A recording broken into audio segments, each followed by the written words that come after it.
I haven't been this late since the Warriors blew a 3-1 lead. I'm funny. Deal with it. I don't watch basketball. Anywho, hello everyone. Welcome back to another exciting series following the 2016 NFL season. We're on week 7 now, and things are going to get interesting, so let's get into it, shall we? And this week was kind of a downset from last week, going to an 8-7 prediction. A lot of teams failed me. A lot of teams did things they normally don't do. And it was quite interesting, really. Makes you wonder. Well, oh well. I'll just have to shrug it aside and hope for the best. Again, I can't trust the Lions. I'm 1 correct prediction on them. The 6 weeks I've done them. Interesting. Steelers fell to Miami. No one saw that. I'm glad I made my switch to New Orleans over Carolina. Can't trust the NFC East. And a lot of surprising games. Anywho, let's get into it, shall we? 50-40, I'd hopefully like to hit 100 wins before I can hit 70 losses. That's my goal. Let's get going, shall we?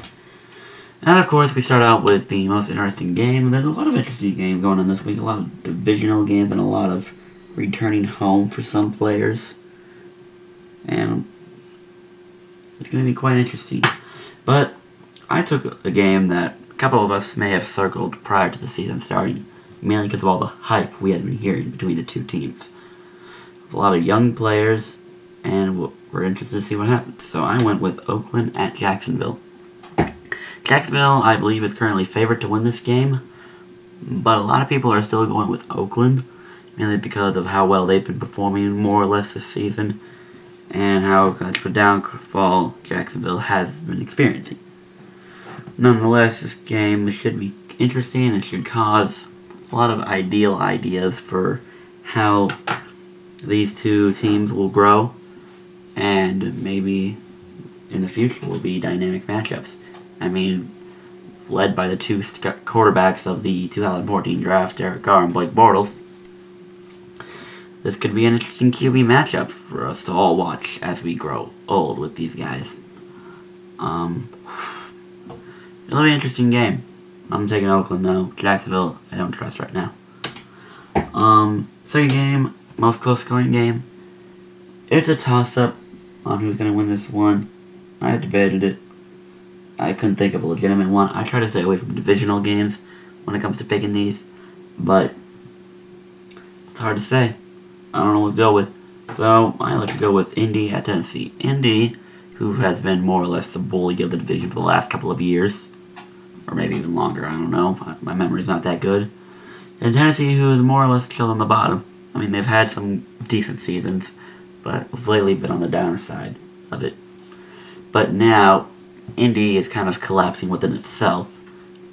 I mean, they gave up a couple points to the Texans in the remaining minutes of that fourth quarter. And Tennessee is looking to make a name for themselves. Are they worthy of a wild card? I wouldn't say so, but who knows? At the rate they're going, I could see them easily finishing 7-9. Easily. Because they got a couple more easily winnable games on their schedule. But yeah, should be quite close scoring. And I need Delaney Walker to do good because I just got him in fantasy. Go to Delaney Walker.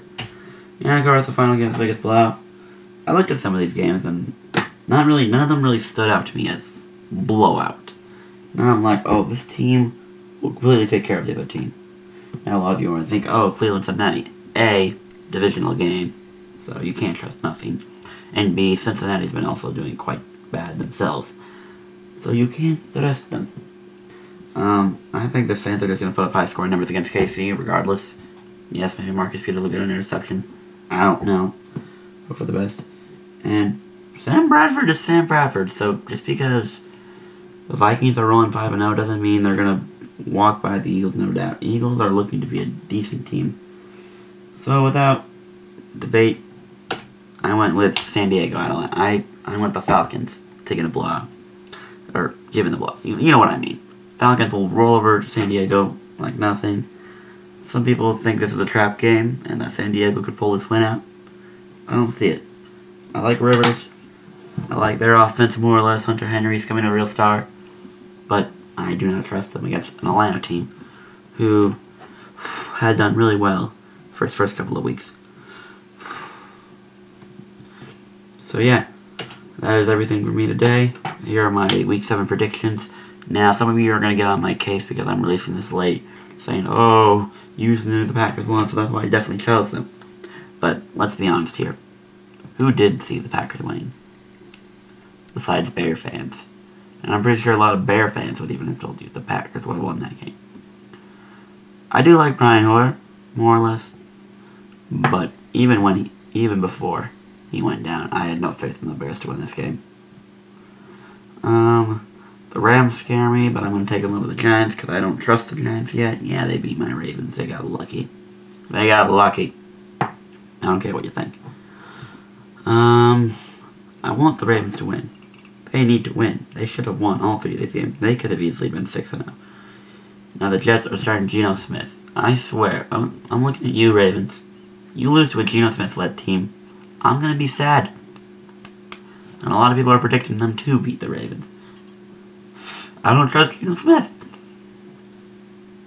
Now, Lions, don't get me wrong again, because I'm getting tired of being on the wrong end of your predictions.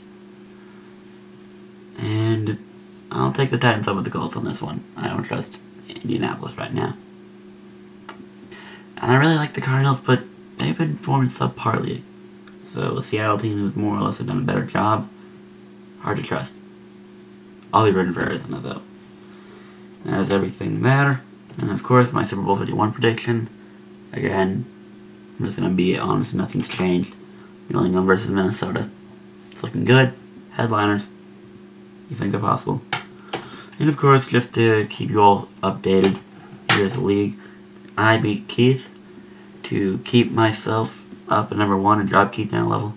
And Jared with the upset win over Sean to knock Sean down to keep myself at number 1 by myself. While Sean and Keith remain a game under. James beat Micah, sending Micah down farther, and James even out 3-3, tying with Chris and Nathan because Chris beat Nathan. And now they're all leveled at 3-3. That is everything from me this week. Thank you all for watching. I will see you all in the next video. Goodbye.